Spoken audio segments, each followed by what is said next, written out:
Bonjour frères et sœurs, content de vous voir. Rebonjour pour ceux qui ont partagé quelques moments avec moi l'année passée. Hein? On s'est vu quand même assez souvent. Puis pour ceux que je n'avais pas encore rencontrés, les quelques familles, si je ne vous ai pas salué, je vous salue officiellement. Je suis heureux d'être parmi vous.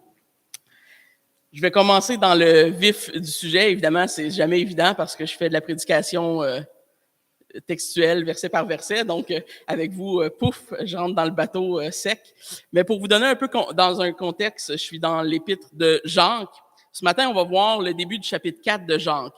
C'est souvent là où les interprètes font une séparation, si on veut, un peu, mais si on regarde un peu précédemment, pour vous donner un petit peu de contexte quand même, on voit que Jacques 3 termine avec un encouragement, une admonition de la part de Jacques à chercher la sagesse d'en haut, à chercher la sagesse qui vient de Dieu et non pas la sagesse du monde. Et Jacques va finir par nous énumérer qu'est-ce que la sagesse et comment qu'elle peut se voir, qu'est-ce qu'elle comporte, comment qu'elle est pure, etc., etc.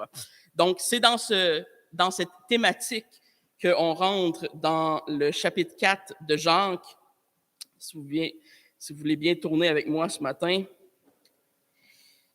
Et bien que certains interprètes, comme je l'ai dit, vont faire une coupure assez drastique entre les chapitres 3 et 4 de Jacques, je crois que ce qu'on va observer ce matin nous démontre qu'il y a un lien thématique, un lien logique, et qu'il n'y a pas une coupure si drastique entre les deux chapitres. Ce n'est pas un nouveau thème, mais c'est une continuité du thème de la sagesse que Jacques va juste aiguiller très spécifiquement dans un sens au début du chapitre 4, excusez. Un chapitre qui va commencer en nous parlant des guerres et des querelles, à la fois internes et externes, que nous pouvons vivre en tant que chrétiens. Je sais que ça n'arrive jamais ici, mais ailleurs, partout, c'est des choses qui arrivent malheureusement dans des églises et dans nos cœurs, même en tant que chrétiens.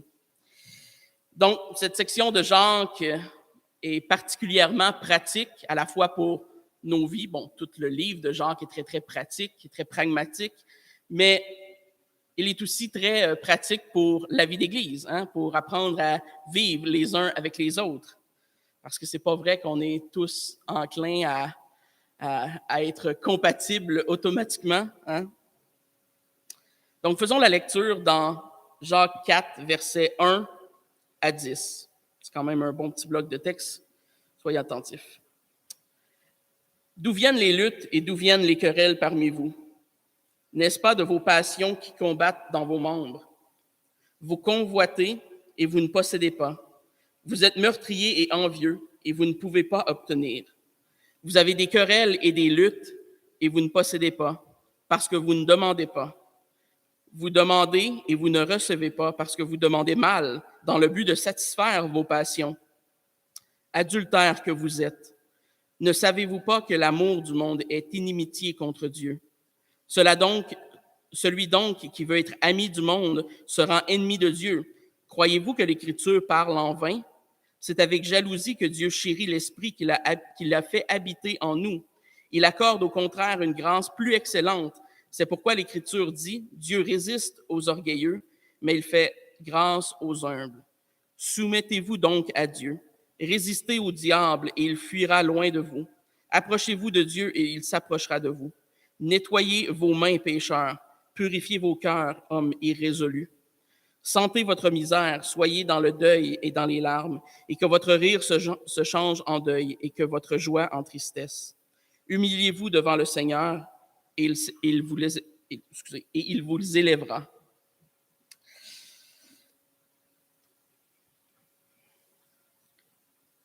Vous savez, plusieurs lettres du Nouveau Testament, pour ne pas dire la majorité, ont été écrites en réponse à des problèmes. Quand on regarde tous les écrits, que ce soit Corinthiens ou même des lettres comme Éphésiens, on voit qu'il y avait probablement une thématique, un problème qui est adressé. Et souvent, ces problèmes ont rapport avec les chicanes, les querelles, ou parfois doctrinales. Certaines lettres sont plus doctrinales que d'autres. Mais la réalité est que les conflits et les disputes et les querelles et les combats sont malheureusement un fléau de l'Église historique. Spinoza, un philosophe juif du XVIIe siècle, a décrit la réalité qu'il observait dans l'Église chrétienne.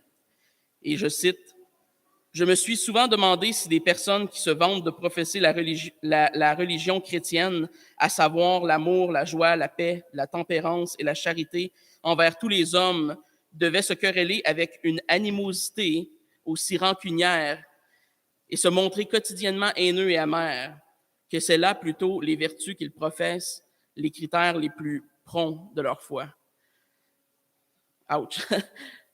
Il remarque chez les chrétiens alentour de lui qui semblent plus prompts à se quereller qu'à faire ce qu'ils disent qu'ils veulent faire, c'est-à-dire s'aimer, s'encourager. Bien souvent, malheureusement, on est forcé d'admettre que les rouages de l'Église sont gangrénés, je dirais, par des problèmes de ce type. Hein? On peut argumenter qu'on n'est pas parfait, qu'on est tous pécheurs, et c'est vrai, mais la réalité est que ce témoignage, ou notre témoignage en tant qu'Église, à la fois individuellement en tant qu'individu dans nos milieux de travail, à l'école, ou peu importe où Dieu nous place, et collectivement en tant qu'Église locale, on affecte le témoignage de nos vies par ce manque de sagesse, hein, ce même manque de sagesse dont Jacques venait de nous parler dans la fin du chapitre 3. Ça ne veut pas dire qu'il n'y a pas certains combats qui doivent être livrés dans l'Église, qui sont justes et bons et véritables. Certains hommes dans l'histoire de l'Église ont combattu des combats. On n'a qu'à penser à Martin Luther avec la Réforme, hein, d'où on tire notre propre nom d'Église. Certains combats méritent d'être combattus.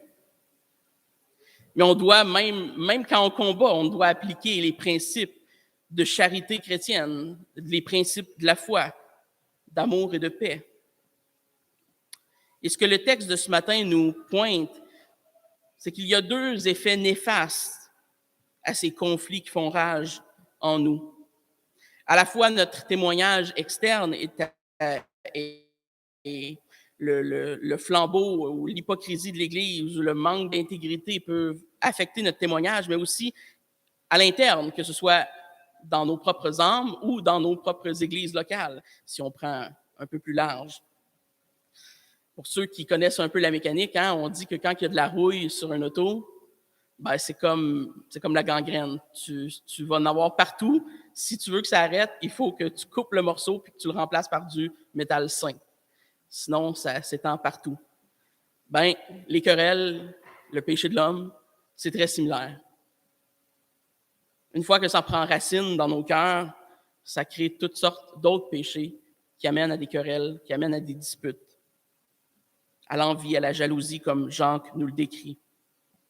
Et donc, ce serait fou pour nous de ne pas considérer que ces problèmes affectent nos vies personnelles, nos relations entre frères et sœurs dans l'Église, entre mari et femme quand on est en couple, entre amis. Et malheureusement, ce sont souvent des sources de division dans des églises locales, des divisions qui sont, dans ce cas-ci, non nécessaires. Possiblement qu'on n'a pas les mêmes problèmes que les chrétiens auxquels Jacques parle dans cette lettre, c'est fort probable. Nos combats sont probablement différents des leurs à certains égards, mais on doit néanmoins prendre au sérieux l'avertissement général que Jacques fait, à la fois pour nous en tant que chrétiens et pour l'Église en tant que corps de Christ, puisque l'Église de tous les âges a été affectée par cette réalité dont Jacques nous parle ce matin. Douglas Moo, un commentateur, nous dit « Nous ne savons pas sur quoi portaient les disputes auxquelles Jacques fait référence. Le fait que Jacques ne commande pas directement les problématiques en jeu suggère que la préoccupation était davantage l'esprit d'égoïsme et d'amertume des querelles que les validations et les torts des différents points de vue. » Donc, l'intérêt de Jacques n'était pas tant avec qui avait raison ou qui avait tort, qui avait les meilleurs points. Probablement qu'il y en avait un des deux partis qui avait les meilleurs points que l'autre. C'est tout le temps le cas.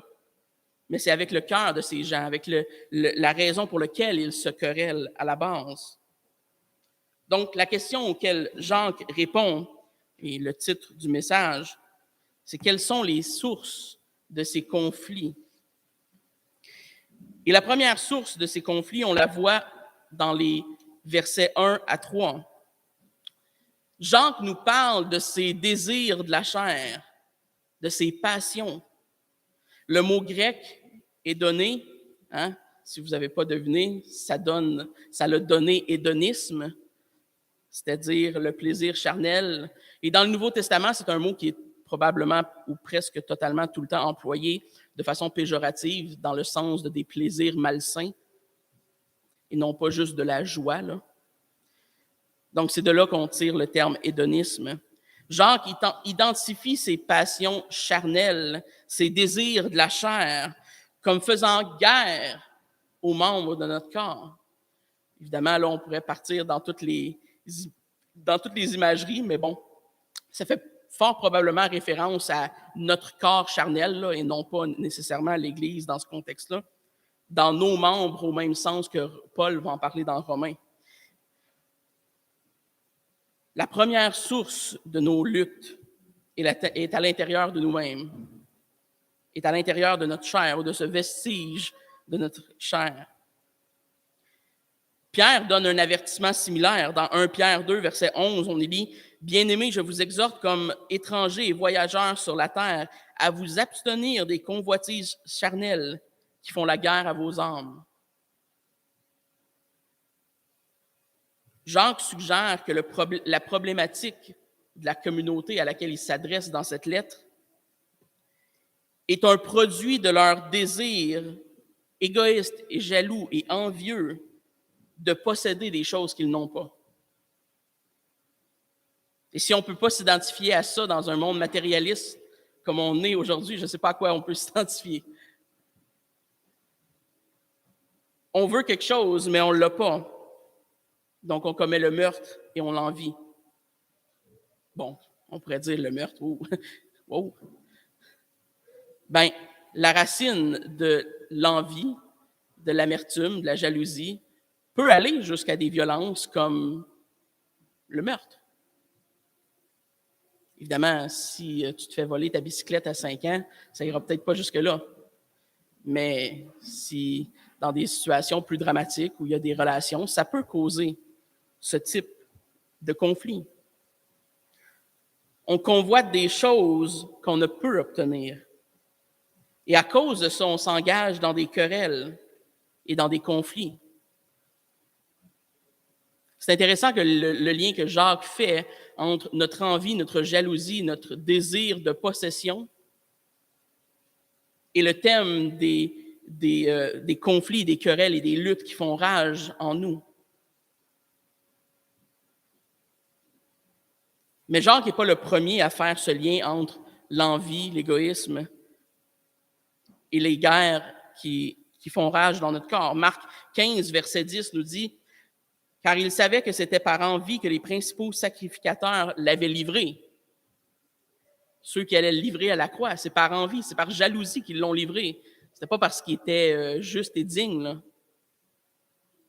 C'est parce qu'ils voyaient quelque chose en Jésus qu'eux-mêmes n'avaient pas. Eux, ces grands prêtres, ces grands pharisiens, ces hommes de loi, hein, ces hommes qui extérieurement aimaient se pavaner de toute la gloire du monde, voyaient en Jésus quelque chose qui était sincère, quelque chose que eux leur manquait. Et au lieu de créer de la repentance dans leur cœur, comme Jésus les appelle souvent à faire, ça crée de l'envie. Leur cœur s'endurcit. Les désirs et les passions charnelles qui sont frustrés en nous poussent à des guerres et à des querelles, parfois intenses. Et ces guerres personnelles vont même déborder et parfois créer des querelles et des luttes à l'intérieur même des églises locales. Ce qui cause la plupart des problèmes dans les églises locales, en fait. On pourrait pratiquement retracer tous les problèmes à l'envie, à la jalousie, à l'orgueil. Comme le dit si bien le commentateur Warren Wiersbe, si la guerre fait rage à l'intérieur, elle finira par faire rage à l'extérieur. Parfois, certains conflits sont créés par des désirs de vérité, de sagesse, c'est vrai, il y en a. Hein? Des fois, on veut soutenir la vérité, ça crée des conflits. Ce genre de conflits-là, ce ne sont pas ceux qu'on doit éviter.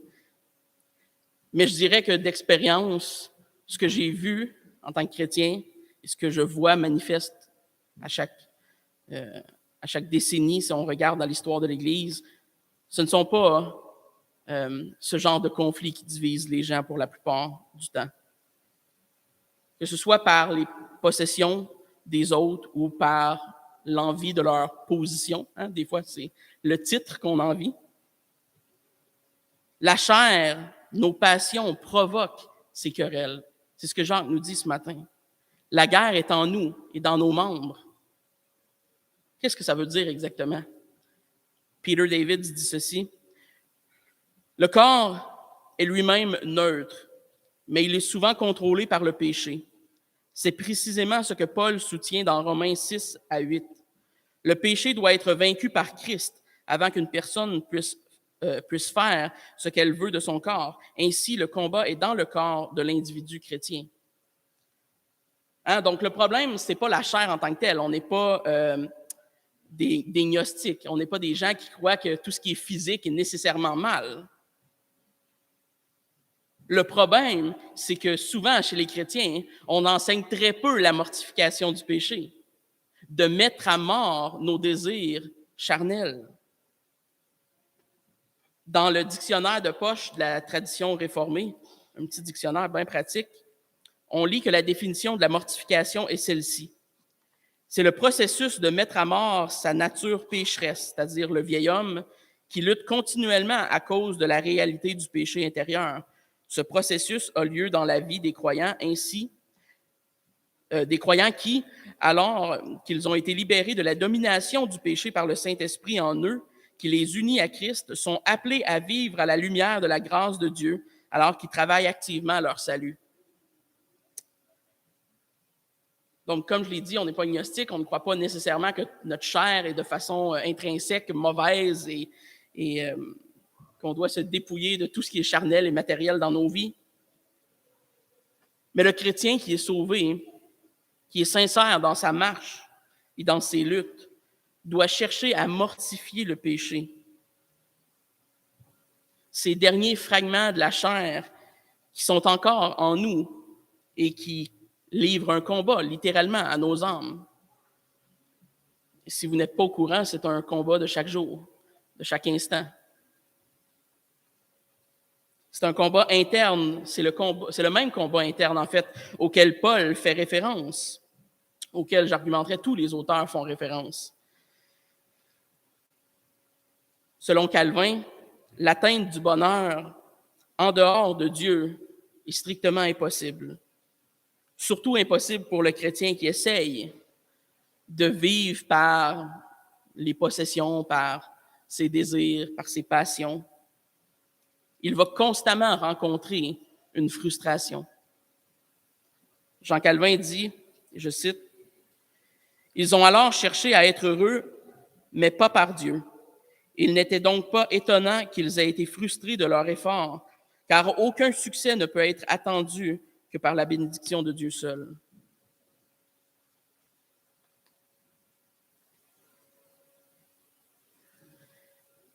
C'est intéressant parce que Jacques va enchaîner en disant que non seulement nos passions et nos désirs vont causer des actions pécheresses, hein, des querelles, des luttes, etc., mais il va inclure la prière dans cette liste de choses qui sont affectées par ce combat ou cette lutte interne. Une vie de prière inefficace. Pourquoi? Ben Jacques nous dit très simplement, parce que vous demandez mal.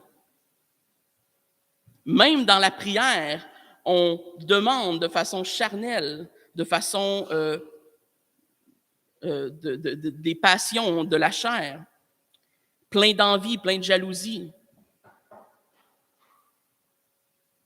Vous savez, c'est un problème plus courant qu'on pourrait le penser. Quand on s'approche dans la prière, au lieu de chercher la volonté de Dieu, hein, comme quand on regarde l'exemple du Notre Père, que ta volonté soit faite, ça commence avec ça. On cherche souvent notre volonté ici-bas sur terre dans la prière. Donc Dieu devient un instrument de notre volonté et de ce qu'on veut. On ne s'approche pas devant Dieu pour le louer, pour l'adorer, pour l'élever. On s'approche parce qu'on a des besoins et qu'on veut qu'ils soient comblés. Dieu peut combler nos besoins, il veut combler nos besoins. Ça dépend de quels besoins on parle.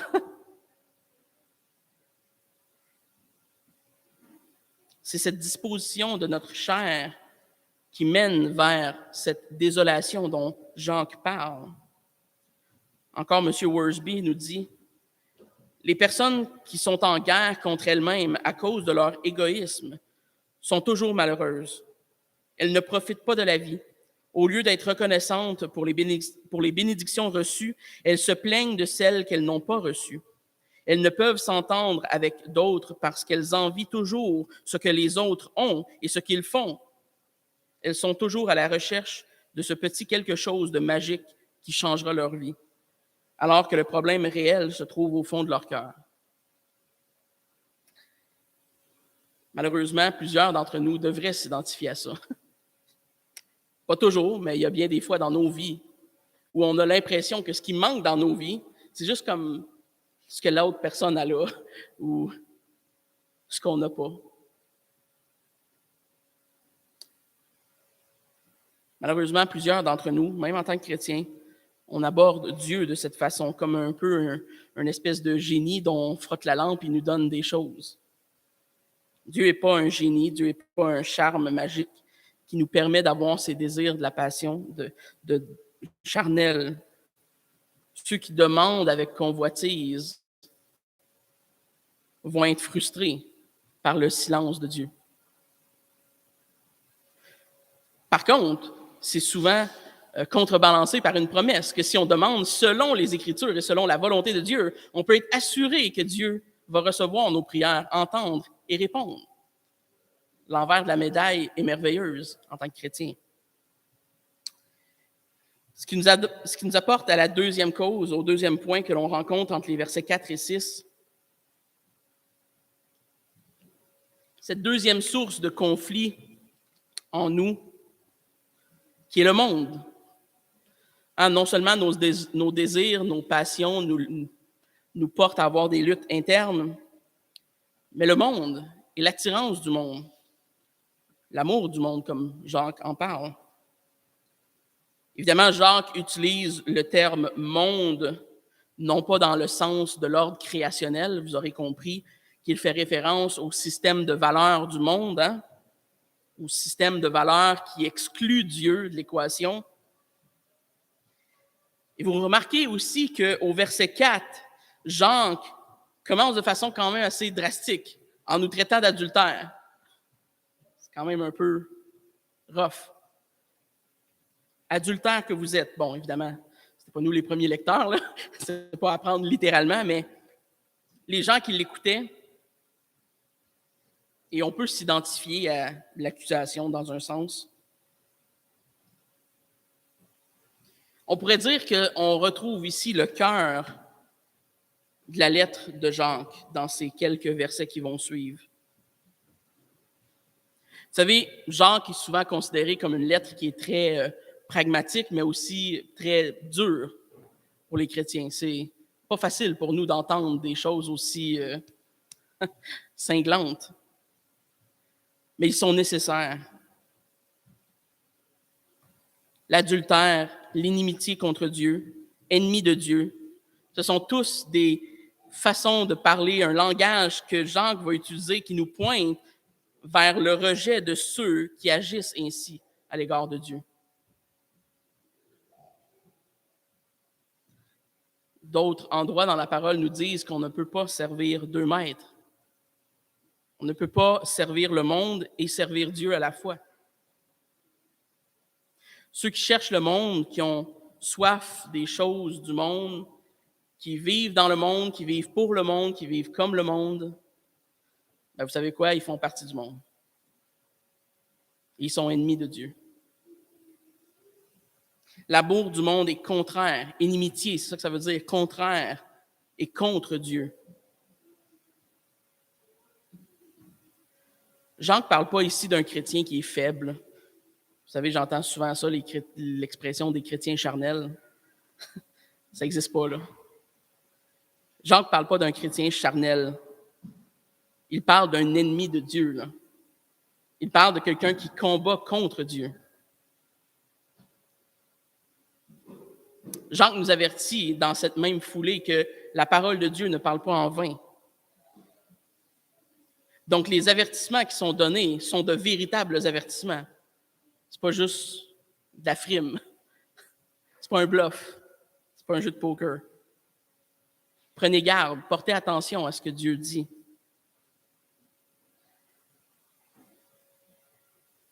Douglas Moo nous dit que le verset 5 explique pourquoi le flirt avec le monde est une affaire si sérieuse en évoquant la jalousie du Seigneur qui exige une allégeance totale, sans réserve et sans faille de la part des personnes avec lesquelles il se joint. Christ se joint à nous en tant que chrétiens. Et en ce sens, demande notre allégeance à lui comme notre seul maître, notre seul Dieu.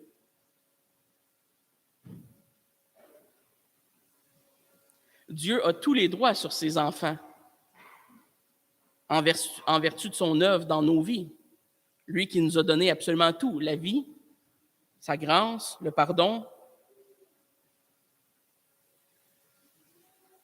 L'avertissement de Jacques n'est pas très compliqué. Il est brutalement clair. Si vous dites que vous êtes chrétien, mais que vous aimez le monde et ses valeurs, vous n'êtes pas de Dieu. Et vous devez réévaluer ce que vous pensez de vous-même. C'est pas pour rien que Paul nous appelle à mettre à mort les désirs de la chair. Ce qui nous amène à la question évidente, est-ce qu'un chrétien peut avoir des combats? Oui, tous les chrétiens ont des combats. On a des combats chaque jour. J'ai des combats chaque 10 minutes peut-être, je ne sais pas. J'ai des combats avec ma tête, des fois, avec moi-même, avec mes pensées.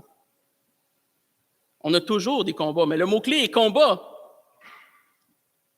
Vous remarquerez que ce que Paul nous dit, il ne parle pas de ceux qui combattent, il parle de ceux qui aiment le monde, de ceux qui se laissent aller au désir du monde, qui vivent que pour le monde, dans le monde, la façon du monde. Évidemment, on ne sera pas parfait tant qu'on ne sera pas glorifié. Tant que le Seigneur ne sera pas revenu, il n'y a personne ici qui va vivre parfaitement. On va être sanctifié, on va mortifier la chair, on va apprendre à vivre avec ce vestige de péché qui est en nous. Mais par amour pour notre seul maître, on va avoir un combat.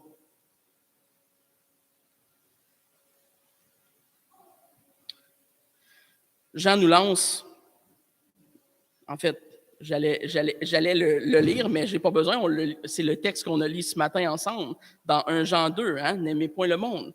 Jean lance le même avertissement que Jacques.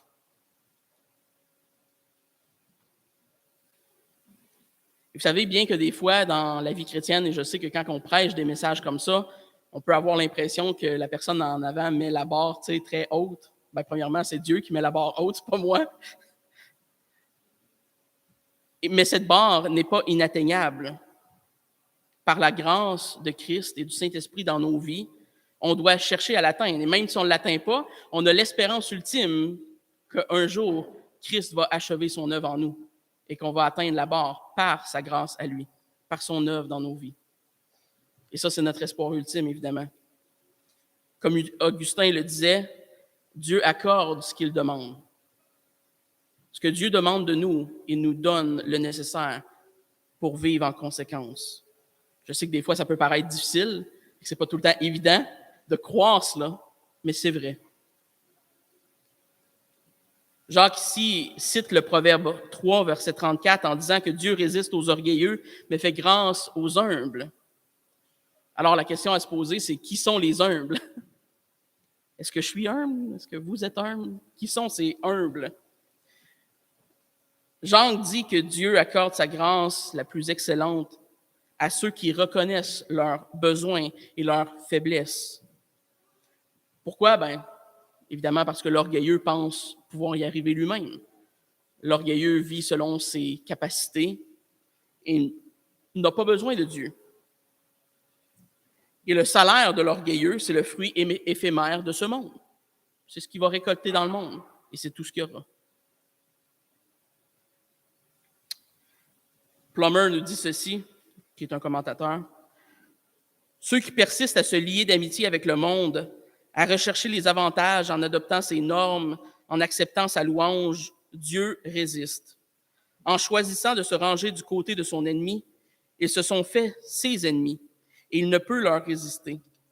Mais à ceux qui se soumettent humblement, leur volonté à la sienne, qui abandonnent le monde avec ses dons et ses promesses, et sont prêts à être méprisés par lui et pour s'en préserver, il donne la grâce de s'accrocher plus près de lui, malgré les attraits du monde, un don qui, contrairement au don du monde, ne perd jamais sa saveur. Dieu donne la grâce de s'accrocher. Et la bonne nouvelle pour nous, c'est que la saveur de ce que Dieu nous donne est beaucoup meilleure et elle est éternelle. La grâce qui est offerte aux humbles va être un excellent tremplin vers ce que Jacques va nous partager pour terminer cette section. À partir du verset 7, Jacques nous donne ce qu'on pourrait appeler une des appels à la repentance les plus clairs et les plus directs qu'on a dans le Nouveau Testament. Et cette promesse de grâce qui est donnée aux gens qui sont humbles est rattachée à une série de prescriptions qui viennent à partir du verset 7. Mais ils sont toujours en lien avec cette grâce que Dieu donne aux humbles. Et l'instruction qui nous est donnée, cette première chose qui démarque ceux qui sont humbles, c'est la soumission à Dieu. Au verset 7, on lit « Soumettez-vous donc à Dieu ».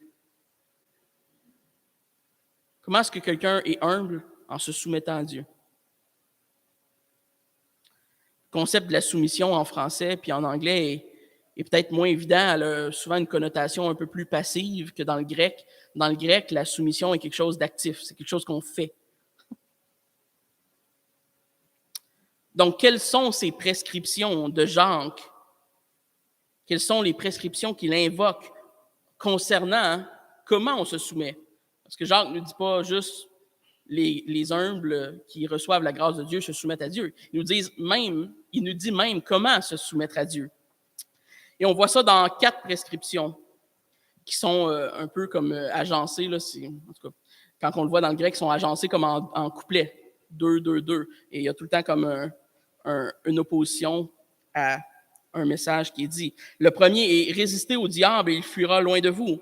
Approchez-vous de Dieu et il s'approchera de vous. » La première prescription. Ici, Jacques définit la soumission, ou commence à définir la soumission comme s'éloigner du diable, c'est-à-dire de résister à,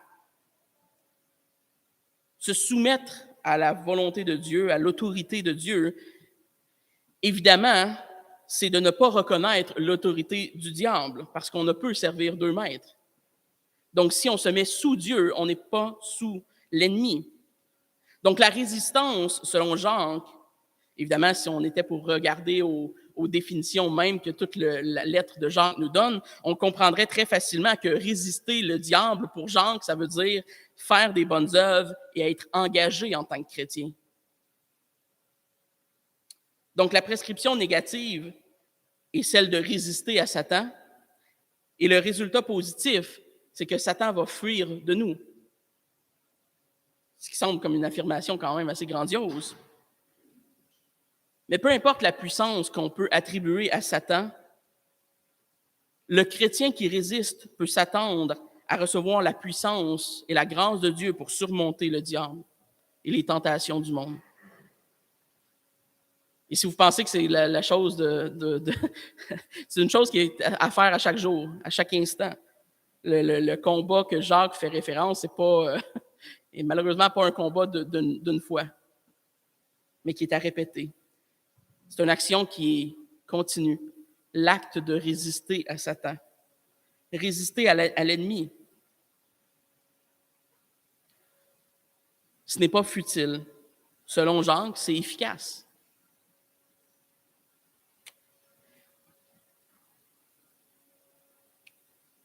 C'est une affaire quotidienne, mais la victoire est promise. Donc, c'est encourageant dans un sens de se faire dire de le faire, sachant qu'on va avoir la victoire. La prescription positive qui nous est donnée, c'est approchez-vous de Dieu et le résultat direct est que Dieu s'approchera de vous. Vous savez, juste en soi, cette affirmation est extraordinaire. Qu'est-ce que l'homme pour que Dieu s'approche de lui? Qu'est-ce que la créature pour que le Créateur manifeste autant d'amour et de compassion pour elle? Il n'y a pas vraiment d'autre Dieu dans notre monde qui nous est présenté, qui s'approche de sa créature et qui l'aime ainsi. La plupart des dieux que notre monde connaît demandent des sacrifices, demandent des choses.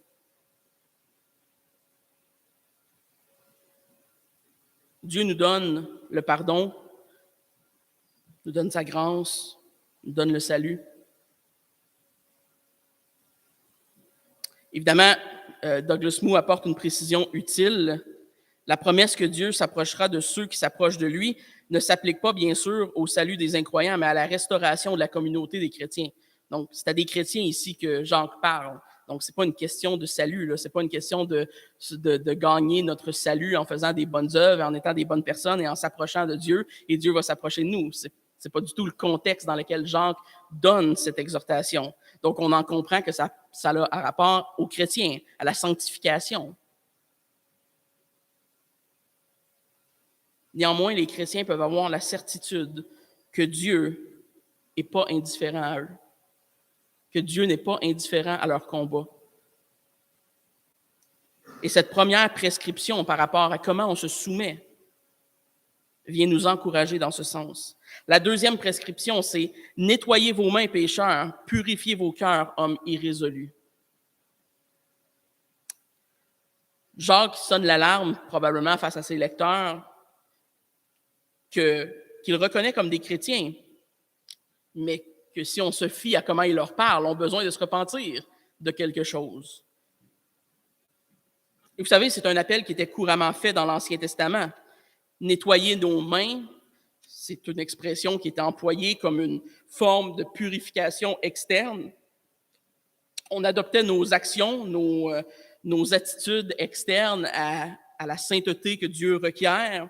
Et purifier les cœurs, évidemment, faisait référence à une purification interne, de ne pas avoir un cœur dupe, de ne pas avoir des péchés cachés, etc. Donc, l'appel qui est fait de Jacques, « Lavez vos mains, lavez vos cœurs », c'est un appel à avoir une vie, des actions disposées et des dispositions qui sont en conséquence.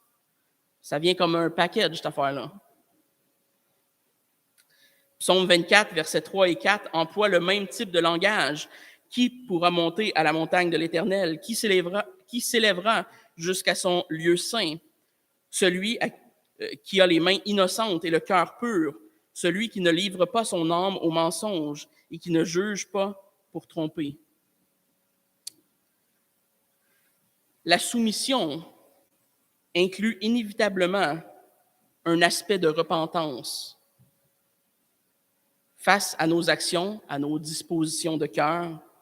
Dieu désire des gens, des enfants qui ont les mains et les cœurs purs. Pourquoi? Vous serez saints comme je suis saint. Parce que Dieu est saint. J'avance vite, j'ai pas trop. Je suis tout le temps une course contre la montre. La troisième prescription, l'avant-dernière. Sentez votre misère, soyez dans le deuil et dans les larmes, que votre rire se change en deuil et votre joie en tristesse. C'est un langage qui pourrait nous apparaître un peu contradictoire quand, mettons, on lit d'autres épîtres qui nous parlent de la joie, soyez continuellement joyeux. Bon, Jacques nous dit d'être triste, d'être en deuil. Ben, il s'agit de comprendre le contexte dans lequel il donne et pourquoi il nous dit ça. C'est un langage qui est incontestablement prophétique, qui fait appel aux prophéties de l'Ancien Testament. Sentez votre misère, Soyez dans le deuil et dans les larmes, c'était une formule qui était souvent utilisée par les prophètes de l'Ancien Testament pour annoncer un jugement de Dieu qui venait sur le peuple. Donc, qu'est-ce que le verset 9 essaie de prescrire exactement? Bien, l'idée que Jacques nous apporte, c'est que tous vont éventuellement pleurer sur leur sort. On va tous pleurer sur notre sort éternel.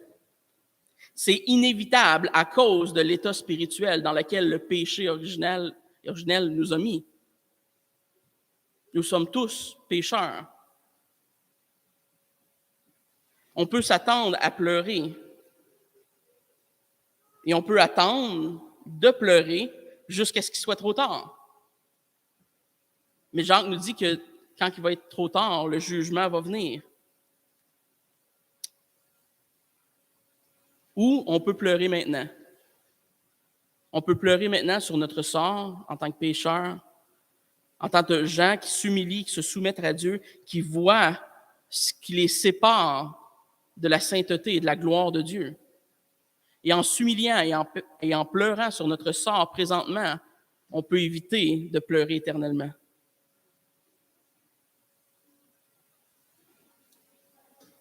Comment est-ce qu'on peut l'éviter? En se détournant douloureusement parfois du péché. Parce que la réalité, c'est que le péché dans nos vies a des racines et que des fois, il faut qu'on fasse comme des bûcherons, qu'on les passe à la hache. Donc, c'est pas souvent facile, c'est plus souvent qu'autrement difficile et douloureux. Mais la mortification, la sanctification est nécessaire.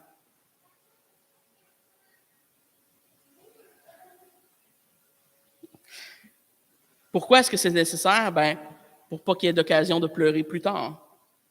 Parce que le Seigneur va revenir. C'est une promesse. Et que son jugement est certain.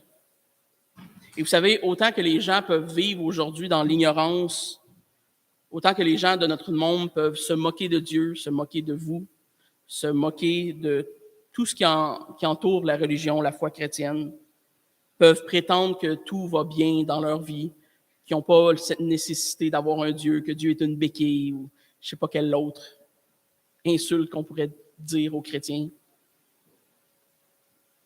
La réalité est que Dieu va revenir et qu'un jour, tout genou fléchira. Pas juste ceux qui ont accepté Dieu, tout genou fléchira. Même les orgueilleux vont fléchir le genou. La Bible promet qu'un jour, il faudra rendre des comptes. La question est à savoir qui sera votre avocat. Parce que si vous êtes votre propre avocat, ça va se finir mal. Vaut mieux être de ceux qui ont entendu et qui ont répondu à l'appel de l'Évangile en se repentant de son vivant dans les pleurs et dans l'angoisse que apporte le fait de reconnaître qu'on est profondément inadéquat devant Dieu, qu'on est des pécheurs, qu'on ne mérite pas la grâce de Dieu et qu'il nous donne son pardon. Vaut mieux être dans cette disposition de contritude que de vivre toute notre vie dans une supposée joie, dans la recherche des choses du monde, dans l'amour du monde, pour finir dans la géhenne éternelle. Je sais que l'enfer n'est pas un sujet populaire parmi le christianisme moderne. C'est néanmoins une réalité qu'on doit prêcher. S'il n'y a pas de conséquences au péché, honnêtement, je ne sais pas pourquoi on est ici ce matin. La réalité, c'est que la conséquence du péché est sévère. C'est la séparation de Dieu éternel.